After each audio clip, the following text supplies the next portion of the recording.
겠습니다. 마태복음 22장 41절부터 46절까지 말씀입니다.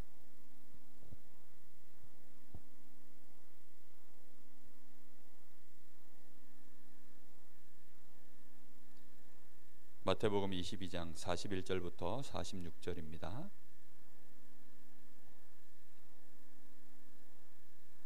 우리 다 같이 합독하겠습니다. 바리새인들이 모였을 때 예수께서 그들에게 물으시되 너희는 그리스도에 대하여 어떻게 생각하느냐? 누구의 자손이냐? 대답하되 다윗의 자손이니이다. 이르시되 그러면 다윗이 성령에 감동되어 어찌 그리스도를 주라 칭하여 말하되 주께서 내 주께 이르시되 내가 네 원수를 네 발 아래 둘 때까지 내 우편에 앉아 있으라 하셨도다 하였느냐? 다윗이 그리스도를 주라 칭하였은즉 어찌 그의 자손이 되겠느냐 하시니 한마디도 능히 대답하는 자가 없고 그날부터 감히 그에게 묻는 자도 없더라. 아멘.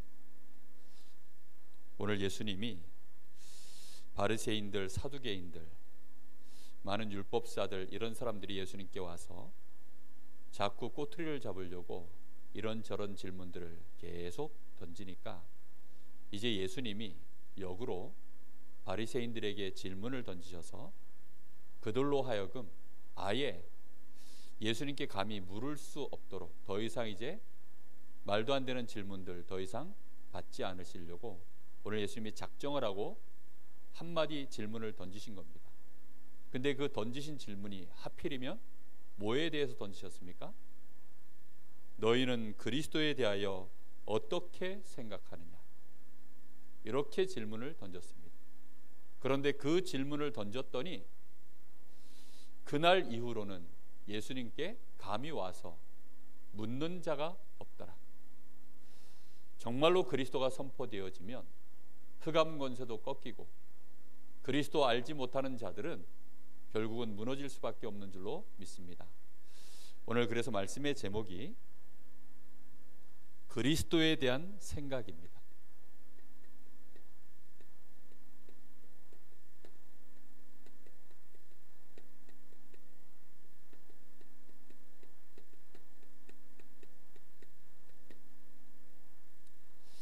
여러분은 그리스도 이러면 무슨 생각을 주로 하시나요?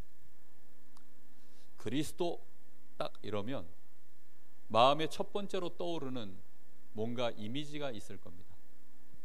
그게 막연한 사람은 정말 막연한 신앙인입니다. 그리스도 이러면 우리는 보통 모든 문제 해결자 이제 보통 이렇게 생각하죠. 근데 그게 단순히 모든 문제 해결자 이렇게 돼버리면 사실상 그리스도 모르는 거와 거의 똑같습니다. 오늘 그리스도에 대해서 생각할 때 그래서 우리가 정말 주의할 것이 있어요. 사람들은 그리스도라고 하는 이 중요한 이 어마어마한 하나님의 이 약속, 이 엄청난 그리스도와 이 단어가 자꾸만 뭐로 생각하냐면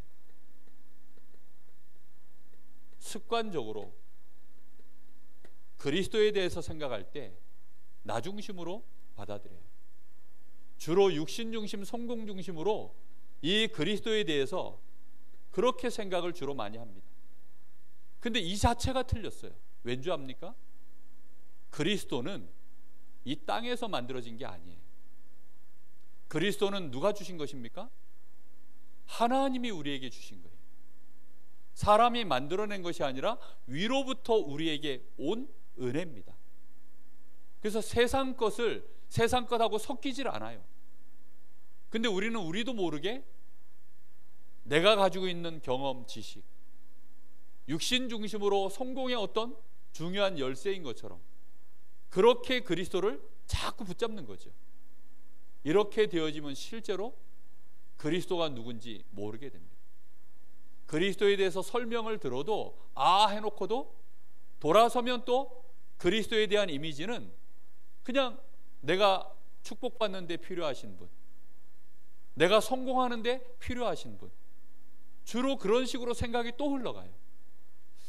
우리가 그리스도 이럴 때 하나님이 우리를 위하여 보내신 분입니다. 이 땅의 것이 아니라니까요. 하늘로부터 우리에게 하나님이 주신 최고의 언약, 축복, 그게 그리스도입니다. 그렇다고 한다면 나를 내려놔야 돼요. 일단 나 중심, 육신 중심, 성공 이런 것들을 다 내려놓고 도대체 그리스도가 누구냐, 이렇게 먼저 정확하게 딱 붙잡아야 돼요. 무슨 말인지 이해되십니까? 그런데 우리는 자꾸만 그리스도를 붙잡을 때 나 중심으로 잡는다니까요. 예를 들어서 내가 아프다. 그럼 내 질병 문제 해결하실 그리스도로 자꾸 잡아요. 내가 가난하다. 그럼 내 가난한 거 해결해 주실 그리스도로 자꾸 잡습니다. 우리 지금 나라가 지금 어렵다. 그럼 우리 나라 문제 해결해 주실 그리스도로 자꾸 이렇게 잡는다니까요. 그걸 내려놓으셔야 된다고요. 그리스도를 붙잡을 때 우리도 모르는 사이에 자꾸만 그래서 응답 중심으로, 결국은 이게 응답이냐 아니냐 이런 식으로, 사람들이 자꾸 헷갈리는 게 뭐냐면 응답되면 그리스도, 응답이 안 되면 그럼 그리스도 아닙니까? 응답이 안 돼도 그리스도예요. 그렇죠? 그리스도는 그리스도입니다. 그리스도 자체는 바뀌지 않아요. 이게 나 중심으로 그리스도가 됐다가 나 중심으로 그리스도가 또 안 됐다가, 이제 이런 신자들이 너무 많은 거예요. 렘넌트들이 제일 헷갈려하는 게 이런 부분이에요. 성도들이 제일 헷갈려하는 부분이 이런 부분들입니다.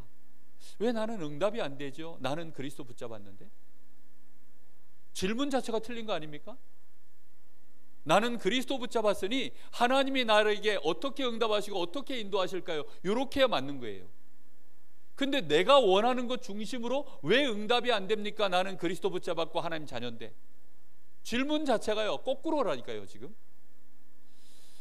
왜 지구는 내가 이렇게 하는데 계속 도나요? 이런 질문하고 똑같은 얘기예요. 무슨 말인지 지금 이해되십니까? 나는 자고 있는데 왜 태양은 떴나요? 이런 말하고 똑같은 거예요. 나는 자려고 하는데 태양은 왜 또 아직도 떠 있나요? 말도 안 되는 그런 식의 자꾸만 머리 자체가 너무 이상하게 돌아가는 거예요. 그리스도는 일단 그리스도입니다. 아멘? 일단 그리스도가 뭔지 나를 떼놓고 봐야 된다니까요. 물론 나를 위하여 보내신 분이 그리스도예요. 그러나 나라고 하는 그 그릇 안에 그리스도를 가둬놓고 생각하면 그리스도를 모르게 돼버려요. 알게 되시기를 예수님의 이름으로 축복합니다. 그러면 우리는 응답 필요 없습니까? 아니죠. 하나님이 구원해 놓고도 아주 천천히 응답하실 계획이 있는 사람들이 또 따로 있어요. 바로바로 응답하실 사람들도 있지만 한 세대가 지나서 몇 세대 지나서 응답하실 사람들도 따로 있습니다. 모든 것은 하나님의 계획과 분명한 하나님의 시간표 속에서 진행되어져 가는 과정 속에 있는 것이지, 우리가 자꾸 착각해서 그리스도를 나의 중심, 나의 계획, 나의 성공 이런 거 중심으로 붙잡아 놓고 그리스도를 판단하면 큰일 납니다. 오늘 정말로 그리스도를 붙잡게 되기를 예수님의 이름으로 축복합니다. 내 것을 붙잡고 거기에다가 첨가해서 그리스도 붙잡는 걸 보고 종교라고 해요. 그렇게 붙잡으시면 안 돼요. 오직 그리스도를 붙잡게 되기를 정말로 예수님의 이름으로 축복합니다. 그리스도를 어떻게 생각하느냐에 따라서 여러 종류의 사람으로 나뉩니다. 그리스도를 전혀 모르는 사람, 이런 사람을 보고 불신자라고 해요. 바리새인들은 오늘 그리스도에 대해서 어떻게 알고 있죠? 너희는 그리스도가 어떻게 생각하느냐? 그리스도가 누구의 자손이냐? 그리스도에 대해서 어떻게 생각하느냐? 이렇게 질문을 던졌을 때 그때 이 사람들이 뭐라고 대답합니까? 다윗의 자손입니다. 이렇게 알고 있는 사람들이 누굽니까? 이렇게 알고 있는 사람들이 바리새인이에요. 이 사람들은 마귀 자녀입니까? 하나님 자녀입니까? 예수님 분명히 말씀하시기를 마귀 자녀. 그리스도를 이렇게 알고 있으면 다윗이라고 하는, 이스라엘이라고 하는 이 테두리 안에서 그리스도를 바라본 거예요. 그렇게 되어지면 그리스도를 모르는 것이라니까요. 오랜 역사 속에서 구약의 어마어마한 그 하나님이 이스라엘 백성들을 인도하셔서 그리스도의 언약을 성취하는 일에 하나님 사용하셨는데, 그런데도 불구하고 그리스도가 다윗의 자손이라고 알면 마귀 자녀입니까? 그렇습니다. 처음부터 이스라엘하고는 관계가 없는 게 그리스도예요. 다만 하나님이 그리스도를 이 땅에 보내시기 위하여 잠깐 버스로 쓰신 거예요. 무슨 말인지 이해됩니까? 도로를 닦기 위해서는 거기에 많은 중장비들이 필요하죠. 도로 다 닦고 나면 그 중장비는 어떻게 돼요? 치워야 되는 것입니다. 그런데 이 중장비들이 여기는 우리가 했으니까 여기는 우리 거야, 그러고 있으면 이제 난리가 나는 거죠. 우리가 자꾸만 착각합니다. 그리스도를 어떻게 하느냐? 그리스도를 희미하게, 그리스도를 알긴 하는데 대충 붙잡고 있다. 이런 사람들을 보고 종교인이라고 합니다. 교회 다니고 있지만 종교인이에요. 이런 사람들에게는 실제적인 응답 없습니다. 구원은 혹시 받았는지 안 받았는지도 나중 가서 봐야 알아요. 그런데 분명한 것은 이 사람들에게는 응답 없어요. 평안 없습니다. 증거 일어날 수가 없어요. 그리스도를 진짜 안다, 그 사람을 보고 참 제자라고 합니다. 이 사람을 보고 하나님이 신앙인이라고 하는 것입니다. 자, 그렇다고 한다면 마태복음 16장 13절에서 20절 이 말씀을 가지고 한번 확인해 봐야 되겠습니다. 그리스도는 우리가 보통 생각하기를 모든 문제 해결자다.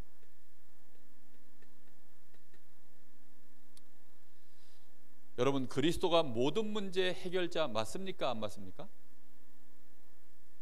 왠지 맞다 하기가 뭔가 모르게 함정이 있을 것 같지 않습니까?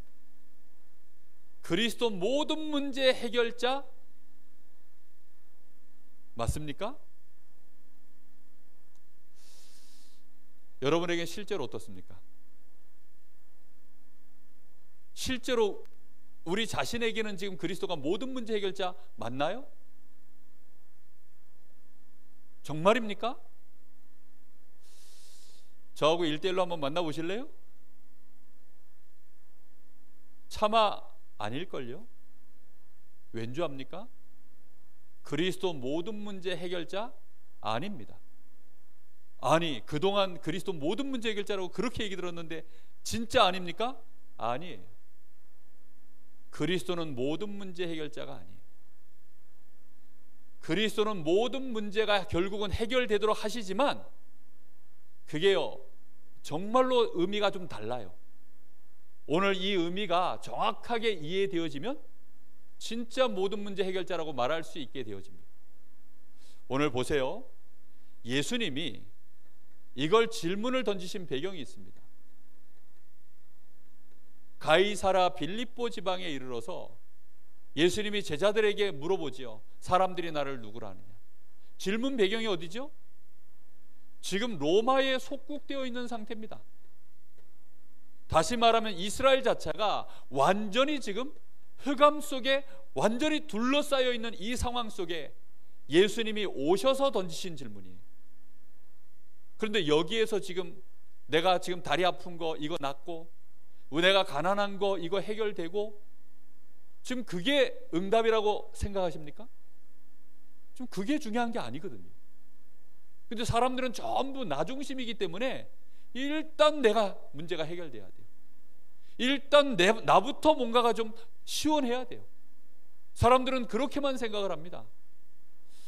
그러니 우리나라가 일제치하에 있을 때 독립운동한다고 막 자기 재산도 내놓고 막 거기 그걸 위해서 심지어는 막 고문도 당하고 목숨도 잃고 그런 일을 할 때 웬만한 사람들은요 그걸 이해를 못합니다.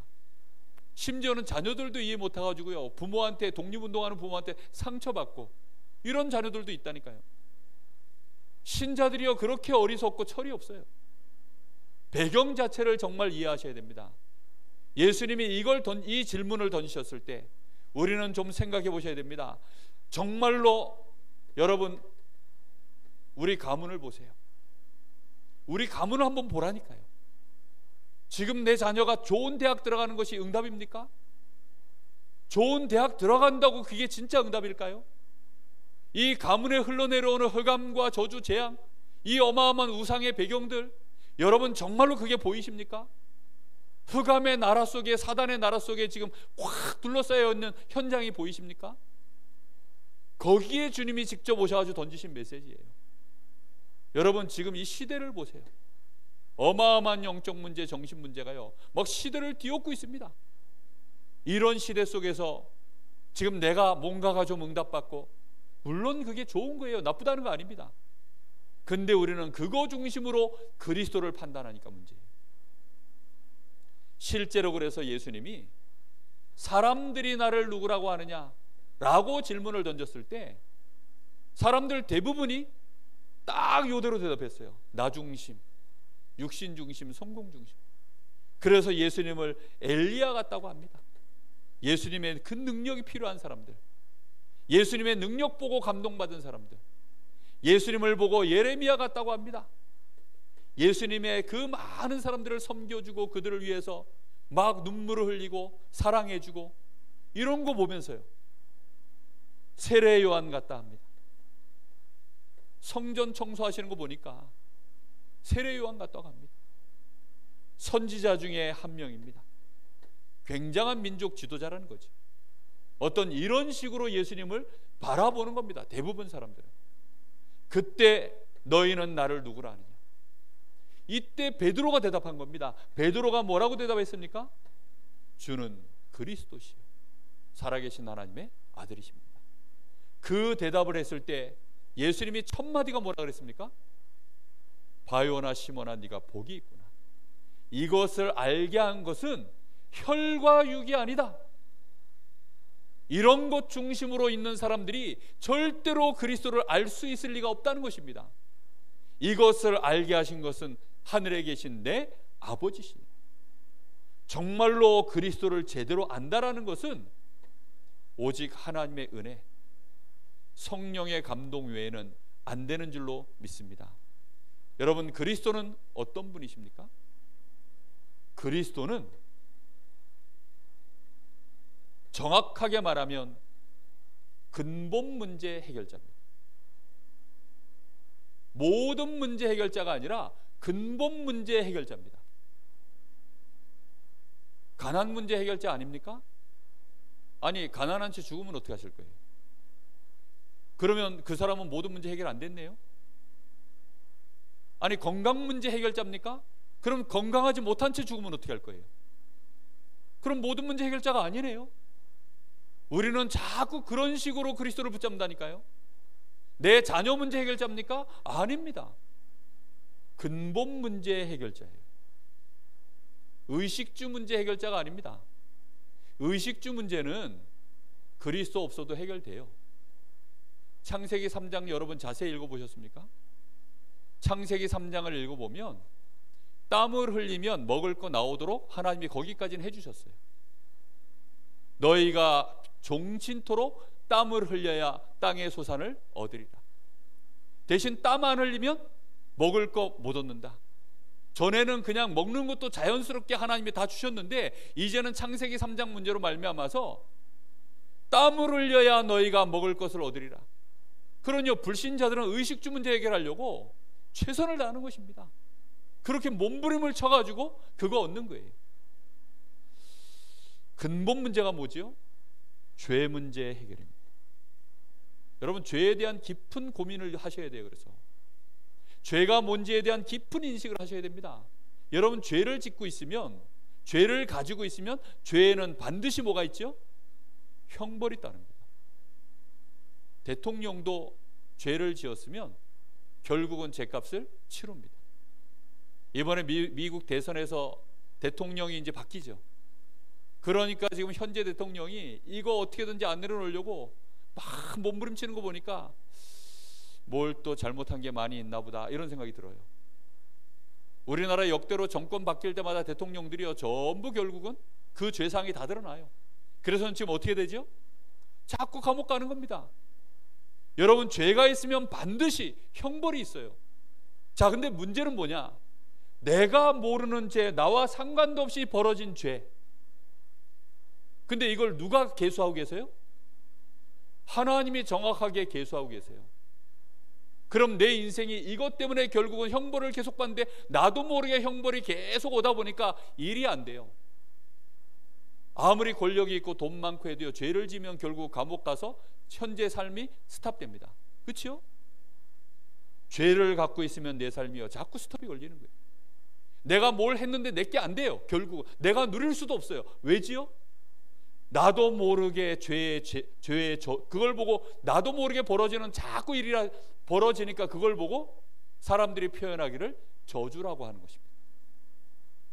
눈에 보이도록 내가 이렇게 잘못했으니까 이렇게 문제가 생긴 것, 그거는 형벌이라고 생각하는데, 아니 이상하게 자꾸 삶이 어려워지고 힘들어진단 말이죠. 그러니까 그걸 보고 사람들이 이건 뭔가 저주야 라고 표현을 하는 겁니다. 어떤 아이가 이번 주에 제가 랩넌트 하나 다락방을 갔는데 끝나고 나서 질문이한테 질문을 하더라고요. 자기 아끼는 후배가 하나 있대. 친한 후배인데 걔가 하도 인생이 꼬이니까 뭐라고 얘가 잠깐 공부하면서 얘기를 했냐면, 만약에 악마가 있다면, 악마가 난 어떤 존재인지도 모르겠고 하여튼 모르겠는데 악마가 있다면, 요즘 애들 뭐 문화 보면 만화나 뭐 이렇게 영화 이런 데 보면 이제 그런 식의 악마하고 영혼을 거래하는 이런 게 많거든요. 걔가 그런 식으로 거래를 했다는 거예요. 그래서 나에게 정말 내가 이 시험에 합격만 할 수 있다면, 공부가 너무 안 되는데 합격만 할 수 있다면 내 악마에게 내 영혼 팔겠다. 악마에게 나에게 가장 좋은 거 하나는 너에게 주겠다. 이렇게 거래를 했는데 정말로 시험에 합격했다는 거예요. 근데 문제는 그 다음부터 이상하게 삶이 평안치가 않대요.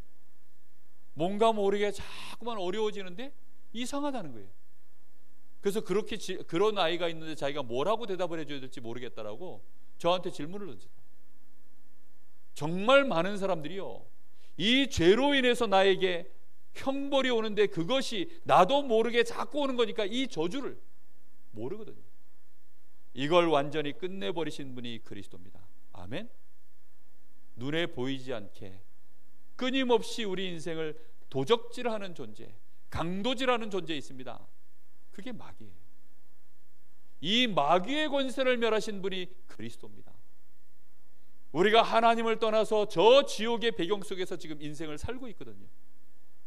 이런 우리가 하나님 자녀가 될 수 있도록 근본적인 이 상태를 바꾸신 분을 보고 그리스도라고 합니다. 여러분, 그리스도는 그런 분이세요. 아멘. 여러분, 그러면 그리스도와 나는 도대체 무슨 관계냐에 대해서 깊이 있게 묵상해 보시면, 이 근본 문제만 해결되면 나머지 문제는 해결돼도 그만, 안 해도 그만이고. 그러나 더 기도해 보면 어느 날 확신이 옵니다. 하나님이 나에게 드러나 있는 외적인 문제는 나를 증인으로 세우시려고 이 문제를 주셨구나 라고 확신 오는 순간 진짜 역사를 합니다. 해결 안 돼도 상관없습니다. 그렇게 고백한 인물들이 있어요. 여러분, 바울은 남의 병은 다 고치고 자기 병 못 고친 사람이 바울입니다. 그렇죠? 근데 바울이 고린도후서 12장에 보면 내 은혜가 내게 족합니다. 자기 병 이제는 안 나도 괜찮습니다. 나의 나 된 것은 하나님의 은혜입니다. 이렇게 고백했어요.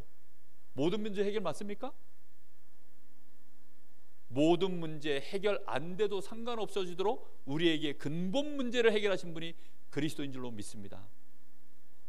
크로스비가 눈이 멀고 난 이후에 평생의 소원이 눈 뜨는 겁니다. 그런데 이 크로스비가 뭐라고 고백합니까? 주님을 정말로 알고 그리스도 알고 난 이후에 나는 이제 눈 못 떠도 괜찮습니다. 내 문제 해결 안 돼도 괜찮습니다. 왜지요? 나의 모든 문제는 진짜 끝났으니까요. 여러분, 모든 문제는 근본 문제입니다. 이 육신은 그러면 이거 언제 해결됩니까? 이 육신 달고 있는 한은 이 육신 문제는 해결 안 됩니다. 이 육신 문제 진짜 끝나는 날은 언제죠? 부활할 때입니다. 부활. 이 몸은 죽을 몸이에요. 지금 가지고 있는 우리 이 육신은 썩어 없어져야 되는 몸입니다. 왜죠? 죄에 물든 몸이에요. 이 몸 자체가 사망의 몸이요, 죄의 법을 섬기는 몸입니다. 그래서 이 몸 가지고는 천국 들어가면 안 돼요. 이 몸 그대로 가지고 천국 들어가면 천국 어떻게 되는 줄 아세요? 금방 창세기 3장 문제 터집니다. 그냥 천국이 금방 죄로 아수라장이 돼버린다니까요. 그게 안 돼요. 그래서 하나님이 그래서 이 몸 가지고는 천국 못 들어오게 하셔요. 그래서 이 몸은 썩게 하시고 우리 주님이 부활하셔서 첫 열매가 되신 것처럼 그 부활의 몸 가지고 죄에 대하여 완전히 자유롭고 죽지 않는 영생하는 몸을 입혀서 죄에 대하여 깨끗한 의인으로 하나님 나라에 들어가도록 그렇게 우리에게 부활을 준비하신 줄로 믿습니다. 지난번에 그래서 말씀 속에 나눴죠. 죽은 자의 부활이 없다면 그리스도가 부활할 일이 없다. 그렇습니다. 그리스도는 근본 문제 해결자입니다. 나머지 문제는 그러면 어떻게 됩니까? 나머지 문제는 정말로 그리스도 아는 자들은요, 이거는 상관없다 이렇게 됩니다. 그런데 혹시 하나님 나에게 증거를 주시면 내가 증인 되겠습니다. 증인 되게 하기 위해서 하나님이 우리에게 증거를 주실 뿐이지, 불신자들처럼 저거 중심으로 내가 뭘 막 구했더니 그거 응답받는다, 그런 거 아닙니다. 정말로 깨닫게 되기를 예수님의 이름으로 축복합니다. 자, 그러면 오늘 예수님의 질문에 대해서 왜 대답을 못했습니까? 예수님의 질문을 던졌는데 바리새인들이 지금 대답을 못했어요. 왜지요? 착각했기 때문에. 지금도 많은 신자들이 착각을 해요. 유대인들은 지금 그리스도에 대해서 어떻게 생각하느냐? 이스라엘의 종교라고 생각해요. 이스라엘의 종교라고 생각합니다. 그러면 많은 이방인들은 뭐라고 생각합니까? 불신자들은 나와 상관이 없다 이렇게 생각해요. 그러니까 나와 상관이 없다. 여러분, 불신자들한테 나가가지고요, 교회 다니세요 이러면요, 나와 상관없다 그래요. 당신도 예수 믿으라 이러면요, 나와 상관없다고 말합니다. 그러나 그리스도를 정확하게 말해주면 그때는 상관이 생겨요. 구원받을 자는 그게 상관이 있는 것으로 발견을 합니다. 그래서 그리스도이신 예수를 나의 구주로 영접하는 일이 벌어집니다.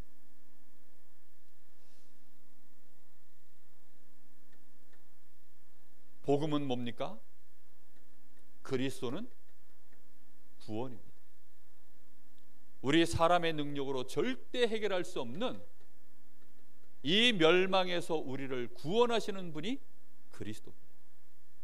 그리고 우리에게 영원한 하나님의 나라의 이 자녀가 되는 신분과 권세와 배경을 주신 분을 보고 그리스도라고 합니다.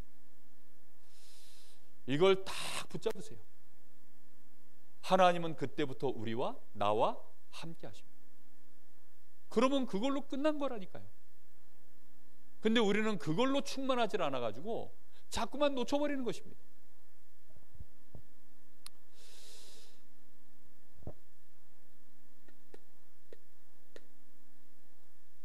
요즘 유 목사님이 본부에서 5가지 기도를 얘기하십니다. 오늘 말씀하고 너무 매치가 되기 때문에 결론으로 잡았습니다. 자, 우리도 모르게 우리의 각인, 뿌리, 이 체질이 나도 모르게 자꾸만 어디로 가 있어요? 그리스도 중심이 아니라니까요. 문제 해결 중심이에요, 사실은. 그리스도 중심이 아니라 문제 해결 중심이라니까요. 그래서 중심 자체가요, 자꾸만 문제가 해결되면 그리스도야. 아니, 그리스도 중심이어야 되는데 그리스도 중심이 아니라 나도 모르게 해결 중심이에요. 그게 우리의 각인 뿌리 체질입니다. 그래서 해결 안 되면 어떻게 돼요? 왜 안 되지? 그리고 조급해져요. 심지어는 막 마음에 염려, 근심하다가 불신앙해 버립니다. 절대 그렇지 않습니다. 오늘 정말로 그리스도 중심이 딱 정말로 되어지면 우리도 모르는 사이에 이 염려가 없어져 버려요. 정말로 그리스도 중심으로 바뀌면 나도 모르게 이 조급함 이런 게 없어져 버려요. 근심 사라집니다. 이런 거 없어져 버려요. 어떻게 되느냐? 상관없다 이렇게 돼버립니다. 정말로 그리스도로 내가 중심이 되어지면 그렇게 되어져. 근데 우리도 모르는 사이에 우리의 체질은 안 그렇죠. 그래서 기도의 1단계가 바로 그리스도 중심 되어지는 것. 요걸로 각인뿌리 체질 바꾸는 요 과정이 기도의 1단계다. 그래서 기도하지 마라 이렇게 얘기합니다. 요거는 기도하는 단계가 아닙니다. 묵상이에요. 그리스도 중심으로 묵상하는 겁니다. 아, 나도 모르게 또 응답 중심으로 흘렀구나. 나도 모르게 또 육신 중심으로 흘렀구나. 그걸 내려놓고 그리스도 중심으로. 다시 얘기합니다. 자칫 잘못하면요, 우리는 가난한 채 죽으면 실패했다고 생각합니다. 이번 주 강단 말씀의 결론이 뭐였습니까? 성공과 실패의 기준이 뭐라 그랬어요? 밑줄 쫙 꺼놨는데요. 뭐라 그랬습니까? 주님 안에 있으면 성공. 그게 무슨 말인지 진짜 여러분 묵상해 보시라니까요. 이건 묵상 안 하면 그런가 보다 하고 지나가고요. 응답 안 하면 열받아요. 그건 그거고 이건 이거고. 나도 모르게 또 염려 속에 빠진다니까요. 요걸 넘어서야 드디어 성삼위 하나님께 완전히 집중되어지는 시간표가 옵니다. 상관없이 하나님만 바라보는 하나님께 요 집중하는 요게 진짜 기도의 시작입니다. 기도는 누굴 바라보는 겁니까? 하나님 바라보는 거예요. 요렇게 되어지면 드디어 나의 삶의 과거 속에 있었던 모든 문제들, 사건들, 그게요, 왜 그랬는지, 하나님이 왜 그렇게 하셨는지 나의 과거에 대한 이유가 다 발견돼요. 그 이유가 발견될 때 그게 전부 뭘로 바뀌느냐? 그래서 하나님이 나에게 이런 어려움을 주셨구나.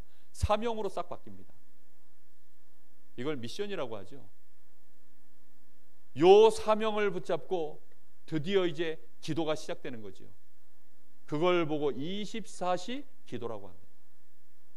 이거는 기도가 24시 될 수밖에 없어요. 왜죠? 곧 나의 문제, 실제적인 얘기니까요. 기도가 24 되어지는 시간표까지 가려고 하면 반드시 이거 통과하셔야 돼요. 그리스도 중심 되시기를 예수님의 이름으로 축복합니다. 우리의 그리스도에 대한 생각이 자꾸 응답 중심으로 나도 모르게 흘러버리면 그리스도 놔버려요. 24시 되어지면 어느 날 하나님이 우리를 증인으로 세우는 시간표가 옵니다. 그걸 보고 25시라고 합니다. 그거는 전부 어디로 연결되느냐? 영원을 향하여 전부 연결되어져 갑니다. 오늘 간단한 메시지지만 정말 중요한 단어를 잘 붙잡으셔야 됩니다. 응답 중심이냐? 그리스도 중심이냐? 결국은 그거 하나만 생각하셔도 정확하게 깨달을 것입니다. 그리스도는 모든 문제 해결해야 되냐? 근본 문제 해결이냐? 결국은 모든 문제 해결하셨습니다. 그런데 우리가 그걸 모든 문제 해결이 안 된다고 착각할 뿐이죠. 결국은 모든 문제 해결 맞습니다. 근데 우리가 이 땅의 시간표, 이 육신의 제한된 시간표로만 놓고 보면 모든 문제 해결이 아닌 것처럼 보인다니까요. 정말로 하나님의 은혜 제대로 받으시고 오늘 그리스도를 굳게 붙잡을 수 있는 저와 여러분 되시기를 예수님의 이름으로 축복합니다. 우리 잠시 주신 말씀을 붙잡고 하나님 앞에 간절함을 가지고 잠깐이지만 고백했으면 좋겠습니다. 그리스도 중심 되게 하옵소서. 나도 모르게 육신 중심의, 응답 중심의, 성공 중심의 거기에 묶여 있는 것 더 이상 속지 않게 하옵소서. 그리스도 모든 문제 해결, 거기에 대한 하나님의 계획과 시간표 볼 수 있는 정말로 성숙한 믿음, 그리스도를 제대로 아는 믿음 회복되게 하옵소서. 우리 잠시 같이 기도하겠습니다. 하나님 감사합니다. 오늘도 우리에게 하나님 그리스도가 누구신지에 대하여 우리 주님의 질문을 받게 하시고, 어리석은 바리새인들과 같이 그리스도를 알지 못하여 대답할 수 없는 인생 되지 않게 하시고, 많은 사람들이 그리스도에 대하여 나 중심으로 생각하여 틀린 대답을 했던 것처럼 하나님, 우리가 그렇게 대답하는 자 되지 말게 하여 주옵시고, 주는 그리스도시요 살아계신 하나님의 아들이십니다. 진정으로 알고 고백할 때에 이 반석 위에 내가 내 교회를 세우리라. 음부의 권세가 너를 이기지 못하리라. 내가 너에게 천국 열쇠를 주리라. 천국 배경을 가진 자로, 이 땅에서 그 어떤 것도 우리를 이길 수 없는 자로, 하나님이 우리를 반석 위에 세운 하나님의 자녀로 완전한 자리에 내가 있음을 하나님 알고 고백합니다. 주여, 이 시간도 하나님 저희들에게 주신 이 어마어마한 축복 그리스도 안에서 제대로 발견하게 하시고, 이제는 그리스도만 붙잡을 수 있도록 하나님, 우리의 각인 불의 체질, 정말로 응답 중심으로, 나 중심으로, 육신 중심으로, 성공 중심으로 묶여있는 모든 이 체질들을 하나님 바꿀 수 있도록 저희들에게 은혜를 더하시길 간절히 원합니다. 오늘 주신 말씀이 깨달아지게 하여 주옵소서. 제대로 붙잡을 수 있도록 축복하여 주옵소서. 사단의 관계에 더 이상 속지 말게 하여 주옵소서. 사단의 함정에 더 이상 빠져있지 말게 하여 주옵소서. 오늘 이후로 그리스도를 제대로 붙잡을 수 있도록 역사하여 주옵소서. 주님 감사합니다. 하나님 감사를 드립니다. 그리스도 안에서 내가 하나님의 자녀요, 나의 모든 저주 재앙이 끝난 의인이요, 사단이 감히 어찌할 수 없는 권세 있는 자로 우리를 완전한 하나님의 자녀로 축복하신 하나님께 감사를 드립니다. 우리의 생애가 반석 위에 있음을 이제부터 누리게 하시고, 이 땅의 음부의 권세를 깨뜨리게 하시며, 보좌의 배경, 하늘 배경 가지고 마음껏 이 땅에서 전도자의 삶 누릴 수 있도록 우리 사랑하는 귀한 성도들 그리스도를 붙잡는 비밀이 있게 하시고, 그 안에 성령 충만하면 이 역사를 실제로 그 권능을 누릴 수 있도록 주님 역사하여 주시옵소서. 살아계신 예수님의 이름으로 기도하옵나이다. 아멘.